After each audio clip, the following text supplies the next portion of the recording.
А скільки коштує заміна корпусу на 13-му айфоні? 4200. 4200? А чого так дорого? Ну добре, ви на нас підписані? Так. Ну тоді 200. 200?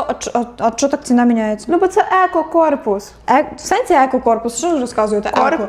Корпус знятий іншого телефона донора. І що? І поставлений що на І інший? поставлений на ваш. Ну він може мати легенькі царапини, але ніяк не впливає. І так в чехлі носити. І через то він дорожчий на 50%? Ну дешевше, на 50%. Ну, а 200. новий я в шоці.